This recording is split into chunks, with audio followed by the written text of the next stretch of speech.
Hola, buenos días. Mi nombre es Alfredo Ríos, soy médico cirujano, especialista en cirugía de cabeza y cuello. Y bueno, me tocó dar un poco y charlar con ustedes la anatomía de la región del cuello. Así que bueno, vamos a tratar de enfocarnos en lo más importante, en las cuestiones más relevantes. Y bueno, transmitiendo un poco también qué elementos anatómicos me sirven a mí en mi práctica habitual. Los objetivos de la clase van a ser que ustedes conozcan la división topográfica del cuello, el contenido anatómico de cada región, reconocer arterias y venas más importantes del cuello, identificar los principales músculos y sus relevancias anatómicas y algunas generalidades de lo que es los nervios, los plexos braquiales, plexo cervical superficial y profundo que discurren en el cuello.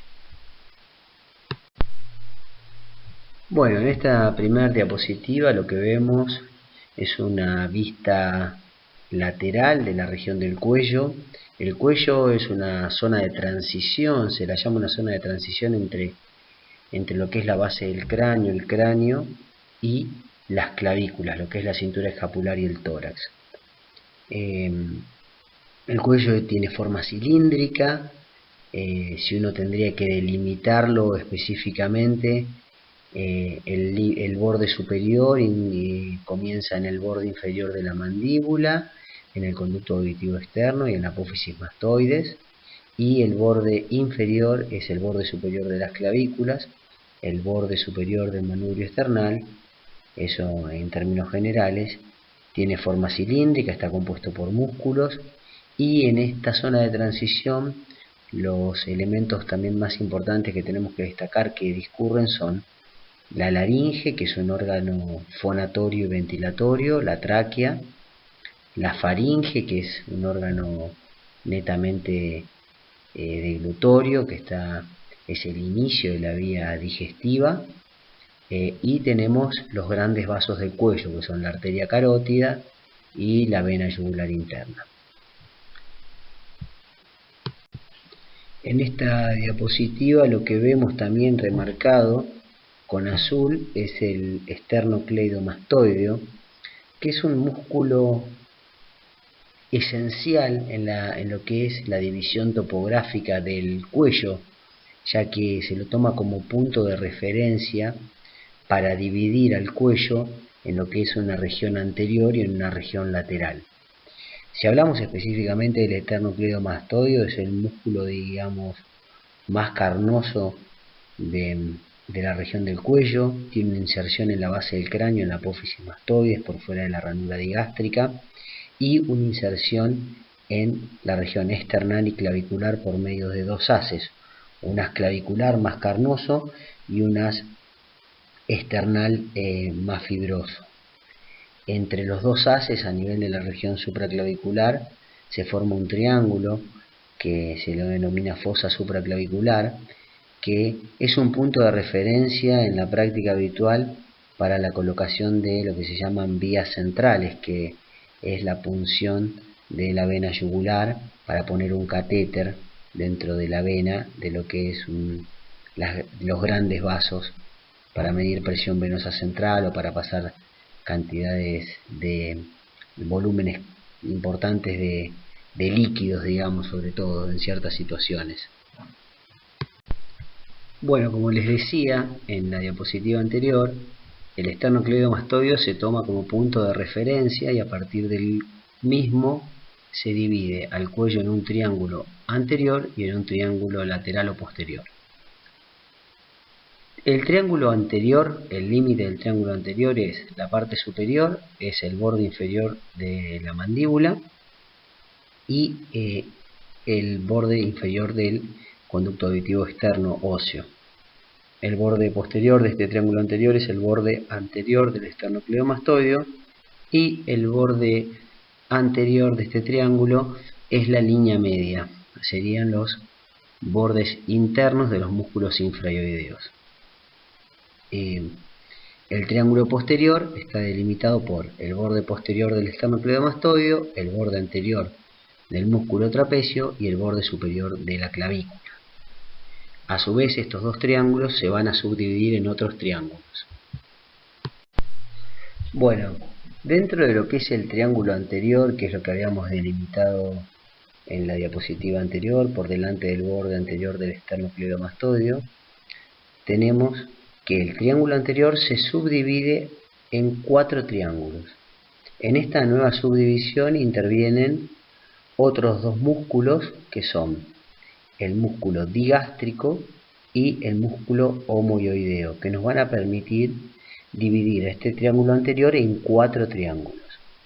Estos 4 triángulos de los que hablamos son el triángulo submentoniano, el triángulo submandibular, el triángulo carotidio y el triángulo muscular. El triángulo submentoniano, que es el número 1, que figura con el número 1 en el esquema, está delimitado por los dos vientres anteriores del digástrico en las caras laterales y en la parte inferior por el hueso ioides, que sirve de punto de inserción de todos los músculos infraioideos y supraioideos. Este triángulo es un triángulo, ahora después lo vamos a ver en una diapositiva específica, pero el contenido de este triángulo es sobre todo músculos, constituye los músculos que son del piso de la boca, sobre todo al miloioideo, contiene algunos ganglios linfáticos y algunas vénulas que son las que van a dar formación a las venas yugulares anteriores. El triángulo submandibular está delimitado por el borde inferior de la mandíbula, por el vientre posterior del digástrico y el vientre anterior del digástrico.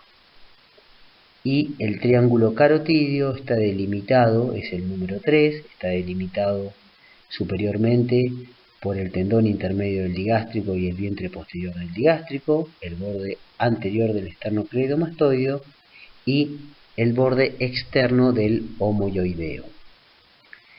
El triángulo muscular se encuentra delimitado por el vientre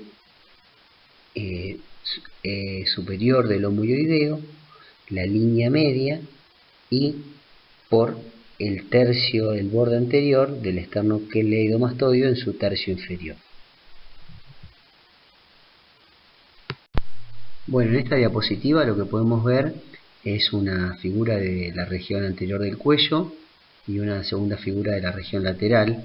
En ambas se han resecado el músculo platisma. El músculo platisma es el músculo más superficial del cuello, cubre todo el cuello, la región anterior, la región lateral, los esternocleidomastoideos a ambos lados, como que fuera una manta. Es un músculo que se encuentra inmediatamente por debajo del tejido celular subcutáneo y acá se ha resecado. El músculo platisma se extiende desde el borde inferior del maxilar inferior hasta el borde superior de las clavículas. Acá lo hemos resecado en esta figura y eso nos permite ver todo lo que es el sistema venoso superficial del cuello, en el cual se encuentra la vena yugular externa, que la encontramos discurriendo por la cara externa del esternocleidomastoideo, las venas yugulares anteriores, que discurren en la cara externa de los músculos infraioideos, y además podemos observar que en el lado izquierdo de la figura el esternocleidomastoideo ha sido resecado. Esto también nos permite ver lo que se denomina el paquete vasculonervioso del cuello, que está formado por la vena yugular interna en azul y por la arteria carótida en rojo. Bueno, además de esto, en la región superior está lo que específicamente vamos a hablar, que es el triángulo submentoniano, que está delimitado por los dos vientres anteriores de los digástricos en las caras laterales, y en el borde inferior es el hueso ioides, que como dijimos es el hueso donde se insertan todos los músculos infraioideos y supraioideos. Además, en la figura lateral derecha, en el que vemos una visión lateral del cuello, vemos unas formaciones nodulares amarillas. Esos son los denominados ganglios linfáticos, que están unidos por canalículos linfáticos y forman los linfáticos del cuello, que sirven como estaciones. Es la estación primaria ante un proceso infeccioso, es la primera estación de defensa. Son cúmulos de linfocitos que ante un proceso infeccioso van a aumentar de tamaño, se van a inflamar y demás. Esa es la típica, lo típicamente se denomina una adenopatía inflamatoria. Bueno, volviendo un poco a lo que es el triángulo submentoniano específicamente, ya lo hemos delimitado, ya saben los límites, ya lo hemos charlado.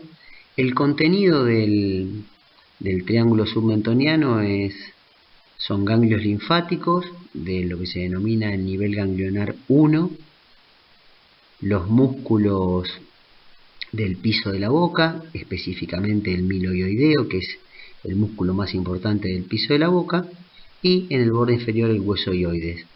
Y como vimos, algunas vénulas que van a ser el origen de las venas yugulares anteriores. Después no hay mayores órganos de relevancia en esta región. Bueno, el triángulo submandibular es una zona anatómicamente más compleja que el triángulo submentoniano, más complejo en el sentido por la cantidad de órganos, la cantidad de elementos anatómicos que podemos encontrar. El triángulo submandibular está delimitado, dijimos, por el borde inferior del maxilar inferior, por el vientre anterior del digástrico y el vientre posterior del digástrico. El contenido fundamental que hay que conocer de esta región, que no se pueden olvidar, es la glándula submaxilar. La glándula submaxilar es una glándula salival de las glándulas salivales que se denominan. Nosotros en el organismo tenemos glándulas salivales mayores y menores. Dentro de las mayores tenemos 6 glándulas salivales mayores, que son las 2 parótidas, las 2 glándulas submaxilares y las 2 glándulas sublinguales. Bueno, cada triángulo submandibular contiene una glándula submaxilar, una a la derecha y una a la izquierda. Pero además del contenido que tenemos de la glándula submaxilar tiene relaciones en su cara externa, digamos superficial, y en su cara interna o profunda. Las relaciones más importantes de la cara externa de la glándula submaxilar son con la vena facial y con el nervio de Jaffe. El nervio de Jaffe es la rama más inferior del nervio facial. El nervio de Jaffe tiene importancia clínica, ya que en una cirugía en la cual uno tiene que extirpar o resecar la glándula submaxilar por un proceso inflamatorio crónico, lo que se denomina una submaxilitis, o en menos frecuente, pero existe también, tumores de la glándula submaxilar, uno tiene que identificarlo y preservarlo, ya que el nervio de Jaffe cumple una función que es el depresor de la comisura labial. Si uno, al realizar una cirugía de glándula submaxilar, lesiona este nervio de Jaffe, lo que va a generar es una asimetría en la sonrisa, sobre todo con un defecto cosmético en la gran mayoría de los casos, y en algunas ocasiones hasta funcional, porque va a disminuir la capacidad de oclusión de los músculos orbiculares de los labios.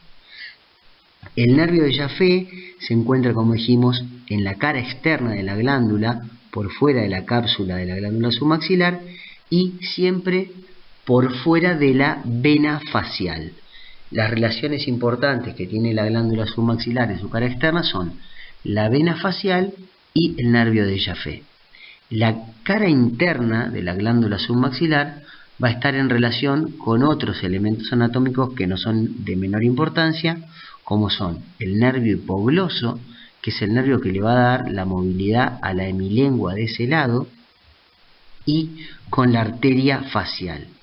Entonces, en resumen, la cara externa de la glándula submaxilar está en relación con el nervio del Jaffe y la vena facial, y la cara interna con el nervio hipogloso y la arteria facial. La arteria facial se encuentra por dentro, en relación con la cara interna o profunda de la glándula submaxilar. El nervio hipogloso luego entra en contacto con y entra en una relación estrecha con lo que es el conducto de Wharton, que es el conducto de desembocadura de la glándula submaxilar por donde vierte la saliva al piso de la boca. El nervio hipogloso y el conducto de Wharton discurren por debajo del músculo miloioideo. Además, obviamente, en esta área se encuentran ganglios linfáticos, que van a ser también del nivel 1. Bueno, continuando con el triángulo carotidio, este triángulo es de suma importancia para los cirujanos de cabeza y cuello, ya que en este triángulo vamos a encontrar el paquete vasculonervioso del cuello. Como les dije anteriormente, el paquete vasculonervioso del cuello estaba compuesto por la arteria carótida interna, por la vena yugular interna. Todo esto lo encontramos por debajo del esternocleidomastoideo. En esta diapositiva lo podemos ver y evidenciar porque el esternocleidomastoideo, si ustedes se fijan, está resecado. Ven el músculo seccionado en su extremo superior en su inserción en la apófisis mastoides.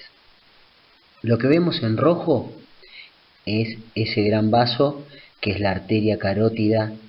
Ya a este nivel es la arteria carótida externa y la arteria carótida interna, que es más posterior y más externa.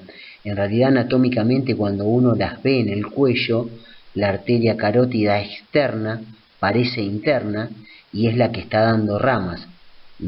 Ustedes lo evidencian bien en el centro del triángulo, una arteria más gruesa roja con un montón de ramas que van naciendo de ella. Esa es la arteria carótida externa. La que se encuentra rebatida con un separador de arteria y tirada hacia atrás es la arteria carótida interna, que ustedes, como pueden ver, no tiene ramas y asciende junto a la vena yugular interna hacia la base del cráneo. Bueno, los límites del triángulo ustedes ya lo sabían, si quieren los repetimos. Es el vientre posterior del digástrico, el borde anterior del esternocleidomastoideo y en la parte inferior el vientre anterior del homoioideo. Además, otros elementos importantes que podemos ver, si ustedes ven, la arteria carótida externa está surcada por un nervio que se ve en amarillo, que es un nervio importante, que es el nervio hipogloso, que es el que habíamos hablado anteriormente, que iba por dentro de la glándula submaxilar hacia el piso de la boca, porque es el que le va a dar la movilidad a la hemilengua del mismo lado. Acá, bueno, ustedes lo que están pudiendo ver son las ramas de la arteria carótida externa, que tenemos que la primera rama que da el nacimiento es la arteria tiroidea, luego la lingual, luego la facial, en ese orden. Son las tres primeras ramas que da la arteria carótida externa luego de que nace.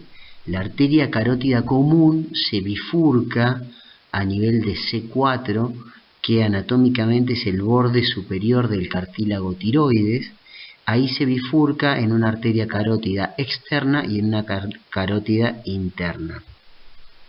Justo a nivel de la bifurcación también hay un elemento anatómico que no es evidenciable, sino que es un engrosamiento de la adventicia de la arteria carótida, que se llama glomus carotidio, que en realidad es un quimioreceptor que lo que hace es evaluar las concentraciones de oxígeno en sangre y está dado por terminales nerviosas que nacen del noveno par craneal, que es el glosofaringio, y del décimo par craneal, que es el neumogástrico. El neumogástrico es el nervio que va a formar, junto con la arteria carótida y la vena yugular, el paquete vasculonervioso del cuello. Bueno, nada, es una zona extremadamente compleja, a veces es difícil de entenderlo en una primera instancia, pero bueno, mirando las imágenes y leyendo lo van a ir comprendiendo. Creo que la zona submaxilar y el triángulo submandibular y el triángulo carotidio son los dos triángulos más complejos, digamos, de la región anterior. Después, bueno, nada, la celda tiroidea es una región anatómica importante, pero excede creo que la presentación esta y lo vamos a ver en otro momento. Pero tranquilícense porque ya con el triángulo submandibular y el triángulo carotidio creo que vimos las dos zonas anatómicas más complejas. Bueno, el triángulo muscular. El triángulo muscular es una región anatómica que está delimitada por el homoioideo, por el tercio inferior del esternocleidomastoideo, el borde anterior, y en la parte superior por el hioides. El contenido es generalmente los órganos, las vísceras del cuello transcurren por el triángulo muscular. ¿A qué me refiero con las vísceras del cuello? Encontramos la laringe y la tráquea, la glándula tiroides y la faringe. Además de, las paratiroides que se encuentran por detrás de la tiroides. Creo que este triángulo tenemos que saber los límites y el contenido, ya que después cada uno de estos órganos los vamos a estudiar en profundidad en forma separada. Lo que sí podemos analizar es las imágenes, sobre todo la imagen que está a la derecha, con la resección de todos los planos musculares, en la cual vemos el hueso hioides en la parte superior, por debajo el cartílago tiroides, inmediatamente adherido a la tráquea y al cricoides que no se ve, la glándula tiroides, que es ese órgano en forma de mariposa que tiene una prolongación que va hacia arriba, que se denomina pirámide de Lalloway, y hacia los costados el paquete vasculonervioso del cuello. En azul es la denominada vena yugular interna y en rojo la arteria carótida común en la parte inferior y en la parte superior ya dando la primera rama de la arteria carótida, que es la arteria tiroidea superior, que ustedes la ven ingresando en el polo superior de la tiroides junto con la vena tiroidea superior. Después, más hacia inferior, no es de este capítulo, pero vemos las venas subclavias, las arterias subclavias, el callado de la aorta, la vena cava superior y toda la formación de los grandes vasos que van a ingresar al mediastino. Bueno, continuemos con la región cervical lateral o triángulo posterior, que recordemos los límites, era el borde posterior del esternocleidomastoideo, el borde anterior del trapecio y el borde superior de la clavícula. Este triángulo se encuentra dividido en un triángulo occipital y en un triángulo homoclavicular, los cuales vamos a describir a continuación. Bueno, el límite del triángulo occipital está dado por el borde posterior del esternocleidomastoideo, el borde anterior del trapecio por detrás y el borde inferior es el vientre posterior del lomo hioideo. Esto delimita el triángulo occipital. El contenido del triángulo occipital es sobre todo el nervio espinal, que es el 11º par craneal, que lo que hace va a producir la contracción del músculo trapecio con la elevación de los hombros. Este nervio, ¿por qué se los nombro? Porque es muy importante, porque este nervio nace de la base del cráneo y transcurre desde la base del cráneo hasta su destino final, pasa por lo que es el compartimento muscular y tiene una relación muy importante con la vena yugular interna en el tercio superior, digamos, a nivel casi del área submandibular. ¿Y por qué se los nombro? Porque este nervio siempre hay que encontrarlo, buscarlo, preservarlo en lo que se denominan los vaciamientos ganglionares, que generalmente son por causas oncológicas, en la cual uno tiene que resecar ganglios con metástasis ganglionares de los niveles, digamos, 2 y 3, que son del tercio superior y el tercio medio del cuello, a nivel por debajo del esternocleidomastoideo. Entonces, cuando uno está resecando esto, tiene que identificar al nervio y preservarlo y liberarlo de estas adenopatías, porque si uno lo secciona, lo lastima, el paciente queda con una imposibilidad de elevar los hombros, de hacer el "qué me importa" y elevar los dos hombros, y generalmente la atrofia del músculo trapecio por una lesión del nervio espinal, la verdad que es bastante molesta porque le genera al paciente una asimetría estética por atrofia muscular y una cierta impotencia funcional del miembro superior.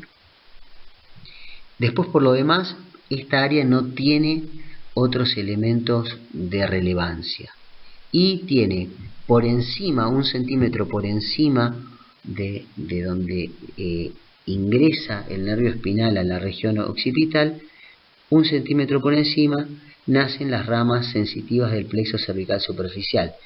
No es que nacen, se exteriorizan, se hacen superficiales.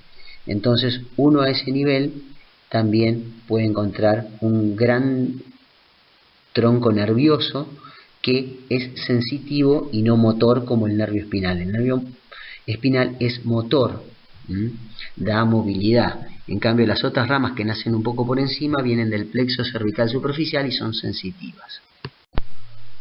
Bueno, el triángulo homoclavicular, área anatómica compleja por la cantidad de vasos de gran calibre que presenta y elementos nerviosos.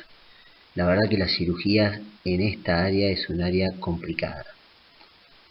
Bueno, lo que vemos en esta imagen donde estamos viendo el triángulo homoclavicular, esto generalmente no se ve así, nosotros lo estamos viendo así porque han resecado el esternocleidomastoideo que cubre toda esta región, y lo que estamos viendo es la arteria carótida común de su nacimiento junto con la arteria subclavia derecha, que ustedes saben que la arteria carótida común derecha y la subclavia derecha nacen de un tronco común del callado de la aorta, no así la carótida izquierda y la subclavia izquierda, que nacen de troncos independientes desde el callado de la aorta. En la imagen que vemos, que es la región derecha, estamos viendo el tronco común de la arteria carótida y la arteria subclavia.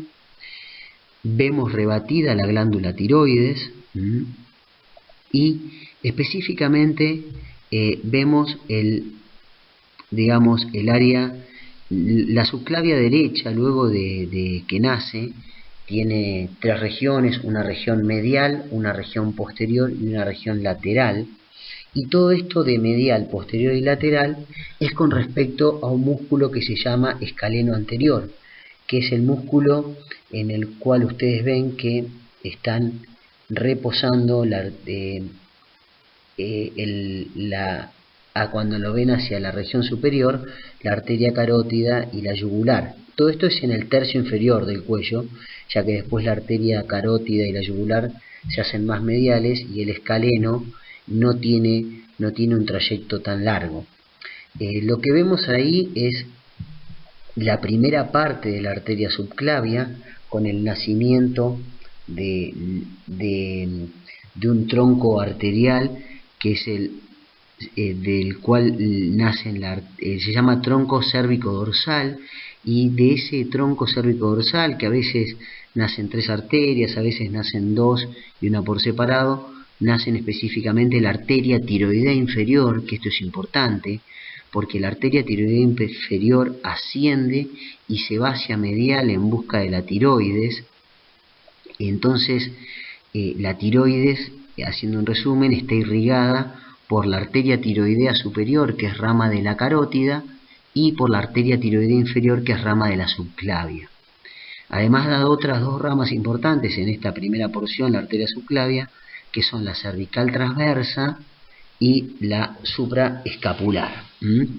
La cervical transversa y la supraescapular tienen relación con un nervio que desciende por delante del escaleno anterior, que se llama frénico, y esta primera porción de la arteria subclavia tiene una relación muy importante con el nervio neumogástrico, ya que a ese nivel da un nervio que se llama nervio recurrente, que es un nervio que nace a nivel de la subclavia, lo rodea por abajo y después se va por detrás y va en busca de la glándula tiroides, de la cara posterior de la glándula tiroides, y este nervio recurrente es el que le va a dar la movilidad a la cuerda vocal del lado derecho en este caso. Después tenemos un nervio recurrente izquierdo que le da la movilidad a la cuerda vocal del lado izquierdo. Pero el nervio recurrente izquierdo nace a nivel torácico, ya que el neumogástrico da el nervio recurrente pero a nivel del callado de la aorta. Estos nervios recurrentes son sumamente importantes porque son los que buscamos nosotros, los cirujanos de cabeza y cuello, en toda cirugía de tiroides. Cuando a uno le operan la tiroides, este nervio hay que conservarlo y preservarlo, porque si uno lo lesiona puede generar una disminución de la movilidad de la cuerda vocal de ese lado y generar una disfonía permanente. Después, en esta diapositiva también lo que vemos por fuera de este músculo escaleno es un gran conjunto de fibras nerviosas que aparecen en amarillo, que es lo que se denomina el plexo braquial. El plexo braquial es el plexo que lleva todos los músculos que le dan la movilidad motora al miembro superior, que ustedes ya lo vieron. Así que no vamos a profundizar en eso, ni mucho menos. Pero este es un área que hay muchos elementos anatómicos y bueno, nada. Lo que ustedes tienen que recordar es que en esta región hemoclavicular la vena subclavia se encuentra por delante del escaleno anterior, y la arteria subclavia se encuentra entre el escaleno anterior y el medio, junto con el plexo braquial. En lo que se denomina el hiato interescalénico nosotros vamos a encontrar a la arteria subclavia y al plexo braquial, y por delante del escaleno anterior a la vena subclavia. Bueno, esta es una diapositiva que es un poco más de lo mismo, de la misma región anatómica que la anterior, excepto que acá se resecó la clavícula y uno puede ver, digamos, la continuación de la tercera porción de la subclavia, que es la lateral, el plexo braquial, el músculo subclavio, que es el que se encuentra por debajo de la clavícula, y la vena subclavia, que luego la vena subclavia y la arteria subclavia, una vez que ingresan al vértice de la axila, se van a transformar, se van a cambiar de nombre y se van a llamar arteria y vena axilar. Pero creo que hablamos todo lo importante, ya lo hablamos en la diapositiva anterior. Bueno, una vez terminada la división topográfica, conociendo todos los elementos anatómicos, vamos a empezar a hablar un poquito de la irrigación del cuello, de lo que es angiología, vasos del cuello. Vamos a empezar con las arterias del cuello.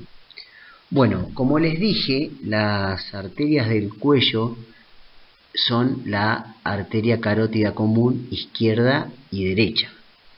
Las arterias carótidas comunes nacen a la derecha de un tronco común que se llama tronco arterial brachiocefálico, donde nace junto con la arteria subclavia derecha, a diferencia de la arteria carótida común izquierda, que nace directamente del arco de la aorta. Eso es una gran diferencia que ustedes tienen que saber. La arteria carótida común derecha nace en un tronco común con la arteria subclavia, lo que se llama el tronco arterial brachiocefálico. La arteria carótida común izquierda nace directamente del callado de la aorta. Por eso se dice, por eso no es que se dice, es la arteria carótida común izquierda es más larga que la derecha, porque la derecha tiene un trayecto más corto, ya que nace primero un tronco común, que es el tronco arterial brachiocefálico, luego se divide, y la arteria carótida común derecha tiene un trayecto mucho más corto.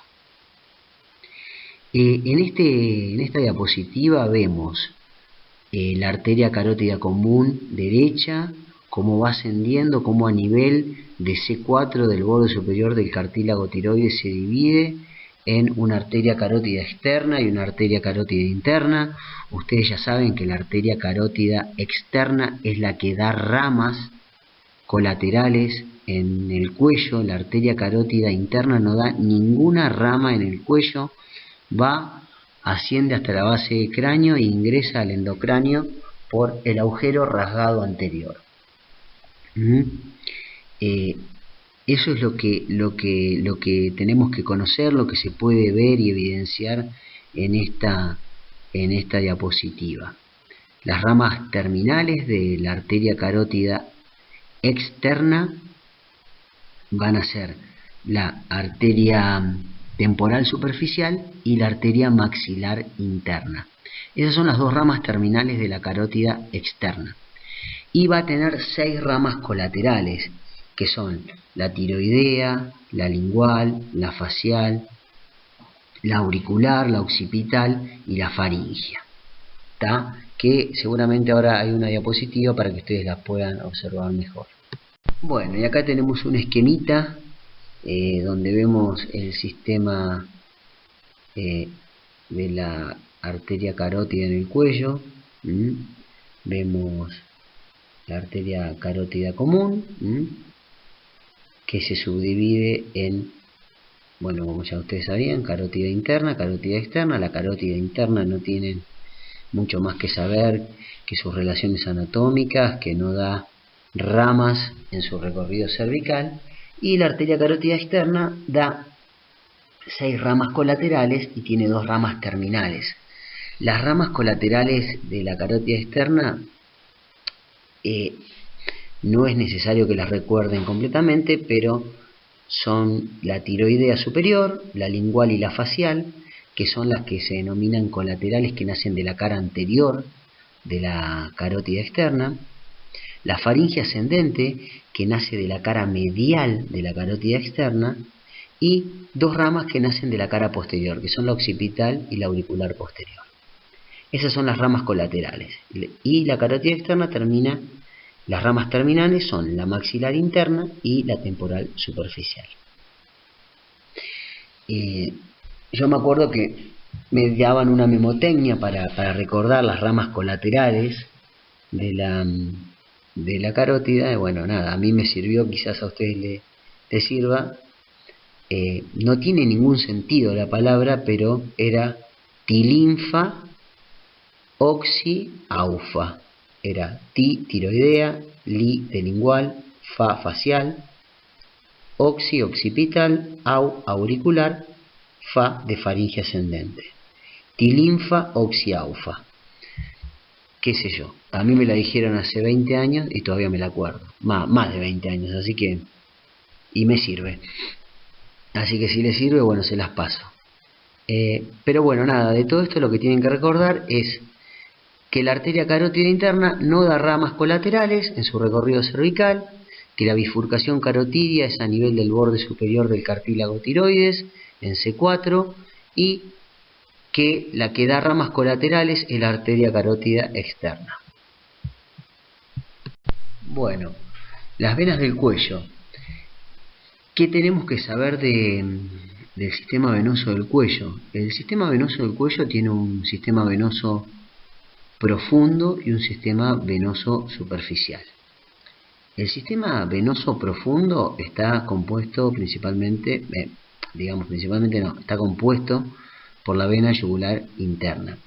La vena yugular interna nace en la base del cráneo, en lo que se denomina el foramen yugular o agujero rasgado posterior. nace porque se forma por la confluencia de los senos sigmoides y los senos petrosos del encéfalo, que confluyen para formar la vena yugular interna, que nace y se exterioriza a través del agujero rasgado posterior. Una vez que se exterioriza por el agujero rasgado posterior, desciende hacia el cuello, pasa en una primera instancia por lo que se denomina el espacio retroestilio, que es un espacio que está por dentro de la cara interna de las parótidas, que son glándulas salivales que se encuentran en las caras laterales de la cara, y desciende. Luego se exterioriza en el cuello, directamente en lo que es en la zona específica del cuello, por dentro de los vientres posteriores de los digástricos y de los estiloioideos.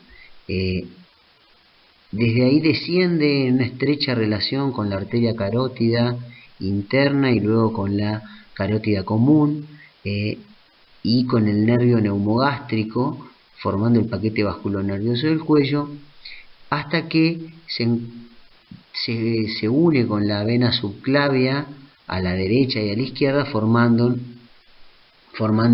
la vena brachiocefálica derecha e izquierda, que confluyen estas ambas para formar la vena cava superior. Eso es con respecto a la vena yugular interna. Después tenemos el sistema venoso superficial, que lo conforman sobre todo la vena yugular anterior, que es, ya como les dije, estaban formadas por las vénulas del triángulo submentoniano y discurrían por la cara externa de los músculos infraioideos, y la vena yugular interna, que se forma por la unión de la vena auricular posterior y la vena retromandibular. La vena yugular externa tiene una íntima relación con la cara externa del esternocleidomastoideo, desciende por la cara externa del esternocleidomastoideo y va en busca del borde posterior del esternocleidomastoideo a nivel del tercio inferior, con lo cual lo rodea y luego va por la cara posterior y desemboca en el confluente yúgulo-subclavio a ambos lados. El confluente yúgulo-subclavio es la unión de la subclavia con la vena yugular interna. Bueno, esto creo que es lo que tenemos que saber del sistema venoso del cuello, los componentes y la formación básica de la vena yugular interna a la vena yugular externa, de la unión de las yugulares con la subclavia formando la vena brachiocefálica y ambas venas brachiocefálicas formando la vena cava superior. Creo que con esto es suficiente, y conocer las relaciones anatómicas importantes de la yugular interna, ¿no?, en la conformación del paquete vasculonervioso del cuello. Bueno, esta diapositiva lo que trata de mostrar es la formación de la vena yugular interna desde su nacimiento por la fusión de los senos longitudinales, el seno recto a nivel endocraniano, después su nacimiento a través del agujero rasgado posterior y su descenso a través del cuello para terminar fusionándose con la subclavia del mismo lado y formando la vena brachiocefálica derecha e izquierda. Y en la otra diapositiva vemos la formación de la vena yugular externa a través de la vena retromandibular y de la vena auricular posterior. Y vemos el trayecto que tiene la vena yugular externa por fuera del esternocleidomastoideo, en la superficie, cómo va hacia el borde posterior y cómo después rodea el borde posterior y la cara interna para ir a desembocar en el confluente yugulo-subclavio. Bueno, nada más que eso, es un poquito más de lo que veníamos hablando. Así que nada, esto quizás aclare alguna cuestión que quizás no fue aclarada en la diapositiva previa. En este esquema, bueno, vemos todo el sistema venoso, que ya este esquema ya lo habíamos visto, pero acá, bueno, tienen numeradas las venas para que ustedes, bueno, nada, esto es difícil a veces, son muchos nombres, muchos términos anatómicos, pero bueno, nada, de a poquito los vamos a ir conociendo. Acá vemos marcada con el 1 la vena yugular interna, en el cual la vemos porque ya sabemos que es el paquete vasculonervioso del cuello, que uno lo ve si rebate o reseca el esternocleidomastoideo, que no está.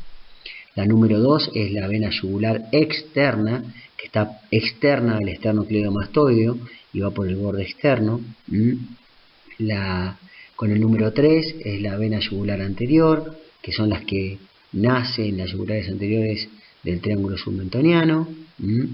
Después tenemos vénulas menos importantes, como son la facial, la submentoniana, la tiroidea superior, la occipital, que son todos confluentes. Esas son todas confluentes de las venas yugulares internas.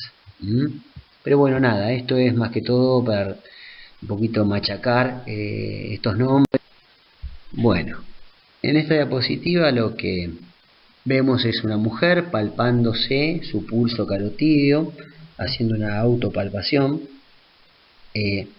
Nada, el pulso carotídeo, la realidad es que es el pulso de la carótida en el triángulo carotídeo, y nosotros en la práctica habitual evitamos palpar el pulso carotídeo, a no ser en ciertas situaciones. Por ejemplo, hay ciertas situaciones donde el pulso carotídeo es el último que se pierde, digamos. Para perder el pulso carotídeo y no palpar el pulso carotídeo, un paciente tiene que tener una presión arterial sistólica muy baja, menor a 85-90 milímetros de mercurio. Generalmente, si el paciente está normotenso, uno el pulso radial lo va a palpar. ¿Por qué? Porque palpar el pulso carotídeo puede generar lo que se llama un reflejo vagal. ¿Se acuerdan que estuvimos hablando del bulbo carotídeo, que era esta zona de los quimiorreceptores en la bifurcación carotidia? Bueno, cuando uno masajea esa zona, puede producir una disminución marcada de la frecuencia cardíaca. Que en una paciente o en un paciente joven, eso puede no traer acarreado ningún tipo de complicaciones, pero en un paciente mayor, en una persona mayor, palpar un pulso carotídeo puede generarle una bradicardia muy marcada, generarle hipotensión, descompensación, y están descritos hasta a veces que uno con esta palpación puede llegar a poner inestable una placa de ateroma, el ateroma es, digamos, un depósito que se hace en las paredes carotídeas, que a veces cuando uno lo inestabiliza o por cuestiones externas, o generalmente es por hipertensión arterial, se pueden formar coágulos, y esos coágulos después son eliminados hacia arriba por el torrente sanguíneo y terminan generando un infarto, un ACV, un accidente cerebrovascular. Entonces, generalmente tratamos de evitar palpar el pulso carotídeo en un examen de rutina normal. Si es una situación extrema, en un paciente que está completamente hipotenso y queremos ver si tiene pulso, porque no encontramos pulso radial y tenemos que ver si tiene pulso o no, palpamos el carotídeo, que es el último que se pierde. Pero eso es para hacer una diferenciación si un paciente está en paro cardiorrespiratorio o no. Pero bueno, ¿dónde se palpa? Con los dos dedos, con el índice y el medio, en la región del triángulo carotídeo, que es aproximadamente en la unión del tercio superior con el tercio medio del esternocleidomastoideo.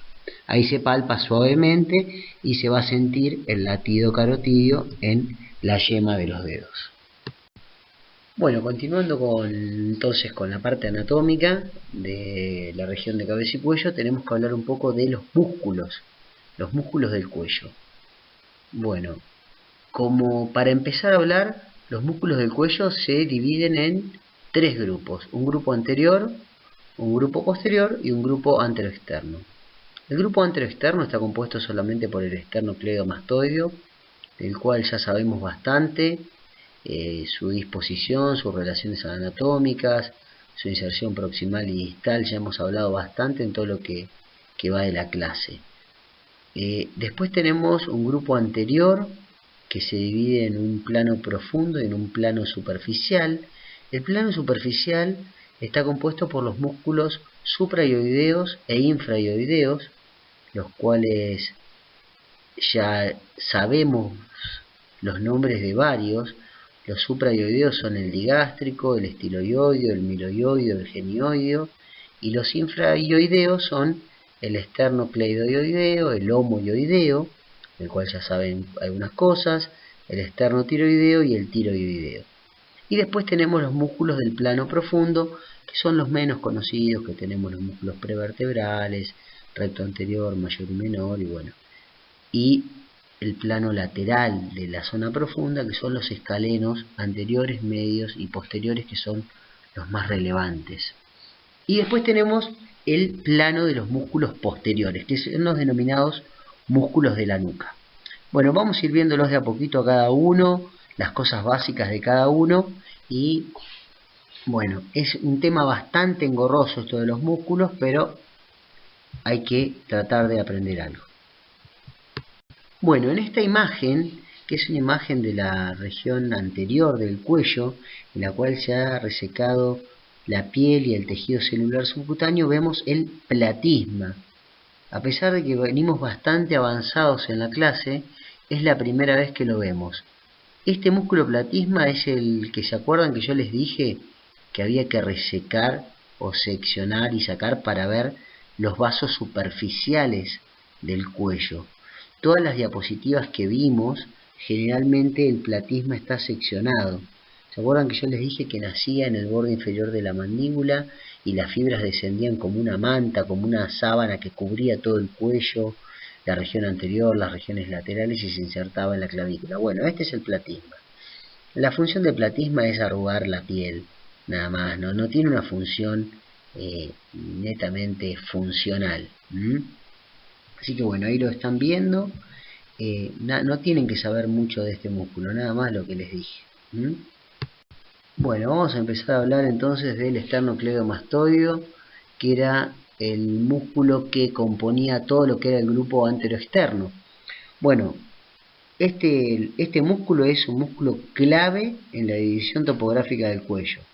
¿Se acuerdan que a partir de este músculo uno divide al cuello en un triángulo o en un compartimento anterior y en un compartimento posterior? Es un músculo que tiene una estrecha relación con el, digamos, paquete vasculonervioso del cuello. Acá vemos, en la imagen que está a la izquierda, vemos la cara externa del esternocleidomastoideo con su relación con la vena yugular externa, y en la imagen derecha el esternocleidomastoideo seccionado, y o sea, lo que vemos debajo es el paquete vasculonervioso del cuello con la vena yugular interna, la carótida, y el homoyoideo, que tiene una relación estrecha y pasa por encima de la vena yugular y la carótida a nivel del tercio, en la unión del tercio inferior con el tercio medio. Recordemos la inserción proximal y distal del esternocleidomastoideo. Acuérdense que el esternocleidomastoideo se inserta en la apófisis mastoides, en la base del cráneo, por fuera de la ranura digástrica. Luego de ahí desciende y tiene una inserción bífida en lo que sería el manubrio esternal, con una inserción que es tendinosa, y a nivel del tercio interno de la clavícula, del borde superior de la clavícula, con una inserción más carnosa. Entre estos dos haces se delimitaba una fosa que se llama fosa supraclavicular menor, y que yo les había nombrado que se toma como punto anatómico de referencia para la colocación de vías centrales, de vías de punción en la vena yugular interna. Bueno, nada más de este músculo, vamos a pasar a otro. Bueno, el siguiente grupo muscular del cual vamos a hablar es el del compartimento de los músculos anteriores, que habíamos dicho que había un plano superficial y uno profundo. Pero para hablar del plano superficial, que son los músculos supra e infrayoideos, tenemos que hablar del hueso ioides. El hueso ioides es un hueso único e impar, ubicado entre la laringe, el borde superior del cartílago tiroides, y la base de la lengua.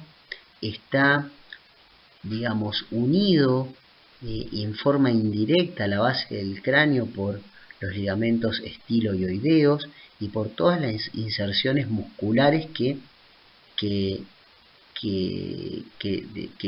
las cuales tiene sostén este hueso, es a través de sus inserciones musculares y ligamentarias. El ioides tiene un cuerpo y dos astas, astas o cuernos, un asta mayor que es posterior y un asta menor que es posterior superior y va hacia arriba, y de las cuales se insertan ligamentos y músculos. No tiene demasiadas cuestiones anatómicas, pero esto es más o menos lo que ustedes tienen que saber. Mide unos 2 centímetros y medio, 3, el cuerpo, y las astas mayores y menores varían en longitud y en la consistencia. En la gente joven, las astas menores generalmente son cartilaginosas, es un hueso más blando, pero a medida que pasa el tiempo y los años, es un hueso que se va osificando. Los músculos supraioideos se unen al ioides en su cara superior y conectan al ioides con la base del cráneo, como por ejemplo el digástrico o el estiloioideo, o al piso de la boca, a la cara interna de lo que sería el maxilar inferior, como son el miloioideo o el genioideo. Son músculos que intervienen en el proceso de la deglución, en la movilización de la lengua, del piso de la boca, elevan la laringe junto con el hueso ioides en el proceso deglutorio, digamos. Después tienen que conocer las relaciones anatómicas específicas de cada uno, que ya las fuimos hablando, sobre todo el digástrico, la conformación de los triángulos, en la relación con la glándula submaxilar y la arteria carótida externa, el miloioideo como componente fundamental del piso de la boca. Bueno, pero no tienen mayor complejidad lo que tienen que conocer. Sí tienen que conocer que están unidos al ioides, el digástrico sobre todo y el estiloioideo, que nacen en la base del cráneo y se juntan y se unen al ioides, el miloioideo y el genioideo. En lo que respecta a los músculos infraioideos, son todos los músculos que se encuentran por debajo del ioides y terminan insertándose en el esternón o en el cartílago tiroides. Están dispuestos en dos planos, un plano superficial y uno profundo. El plano superficial está compuesto por el homoioideo, que nace en la escápula, tiene dos vientres, uno posterior, uno anterior, y termina insertándose en el ioides. El externo ioideo, que nace del esternón y termina insertándose en el ioides. Y un plano profundo que está compuesto por dos músculos, el externo tiroideo, que es inferior, y el tiroioideo. Son músculos finos, acintados, que intervienen en el proceso deglutorio. Durante la deglución y el habla actúan mayoritariamente. Después, como relaciones anatómicas importantes, el homoioideo, bueno, ustedes ya saben que es uno de los músculos que divide el triángulo anterior, que sirve para la división del triángulo anterior, del triángulo muscular, del triángulo carotídeo. Tiene, bueno, una relación estrecha con la vena yugular por debajo del esternocleidomastoideo. Y después tenemos el externo tiroideo, que es el más profundo es el inferior del plano profundo, que tiene una estrecha relación con el lóbulo tiroideo, al cual se encuentra prácticamente adosado y adherido. Pero bueno, nada, creo que conocer los 4 músculos infrarioideos, los 2 planos en los que se encuentran, y cumplen funciones comunes. Después las relaciones anatómicas básicas. Creo que es una muy linda diapositiva. Si uno la analiza con detenimiento puede ver muchas relaciones anatómicas. Bueno, del plano posterior, que son los músculos de la nuca, solamente nombrarlos. El plano superficial del trapecio creo que es el músculo más importante y más relevante de toda esta región. Después, solamente nombrar que hay un plano de los esplenios, un plano de los complexos y un plano profundo que es el de los rectos y el de los oblicuos. Pero nada más que eso. El plano profundo de los rectos y los oblicuos tienen algunas relaciones anatómicas con la arteria vertebral y con el nacimiento de las primeras ramas de los plexos cervicales, pero nada más. No tienen mayor relevancia anatómica. Bueno, acá tenemos nuevamente una imagen de lo que era el triángulo homoclavicular, pero específicamente vamos a hablar de los músculos escalenos. Los músculos escalenos son del grupo lateral. Teníamos 3 escalenos, un escaleno anterior, uno medio y uno posterior. Lo más importante de los músculos escalenos es el escaleno anterior y el medio. Más que todo el escaleno anterior, que sirve como, digamos, todas las relaciones anatómicas de esta región están basadas en el escaleno anterior. El escaleno anterior tiene relación con el nervio frénico, que desciende por delante, por su cara anterior. El nervio frénico es una de las ramas descendentes del plexo cervical. Es una rama motora que va a dar inervación al diafragma. Además tiene relaciones con la arteria subclavia,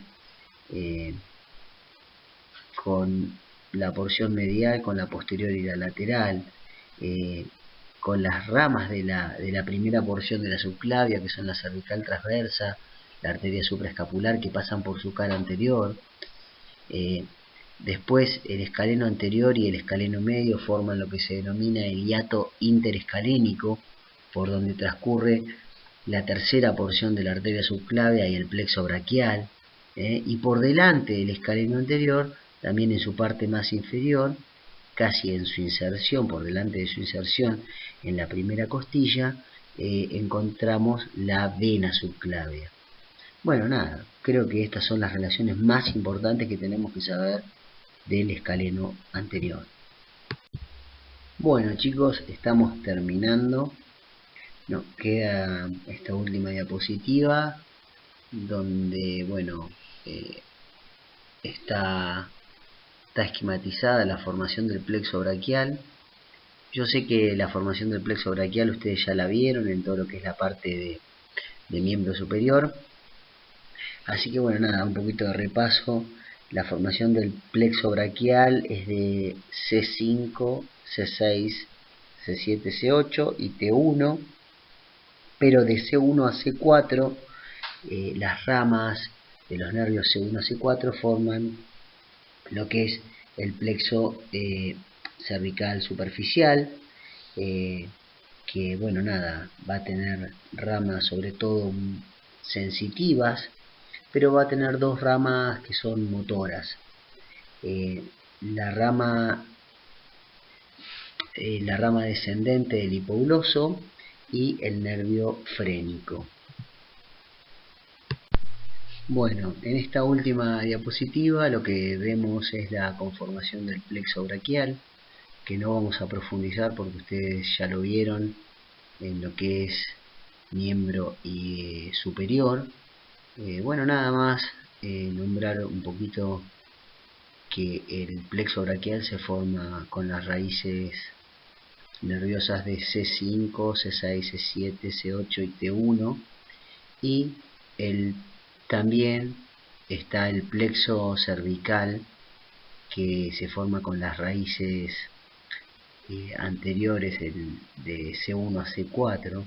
El plexo cervical de C1 a C4 tiene ramas superficiales que son sensitivas y ramas profundas o posteriores que son las motoras, que van a formar el nervio frénico y el asa descendente del hipogloso.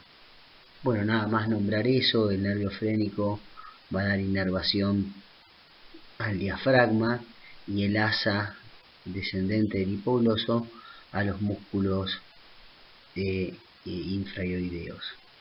Bueno, nada más que eso. Bueno, con esto estamos terminando la clase de cuello, las cuestiones más relevantes, la división topográfica, los elementos anatómicos más relevantes, la distribución y la irrigación del cuello a través de la carótida y de la yugular. Bueno, espero que haya quedado claro. Cualquier duda la vamos a ir respondiendo por el chat que tiene cada uno de ustedes con su profesor en particular. Se van a aclarar muchas de las cosas cuando realicen la guía de trabajos prácticos. Bueno, espero que haya quedado claro, espero haber sido claro. Y bueno, nada, mucha suerte y cualquier duda estoy para respondérselas. Hasta luego.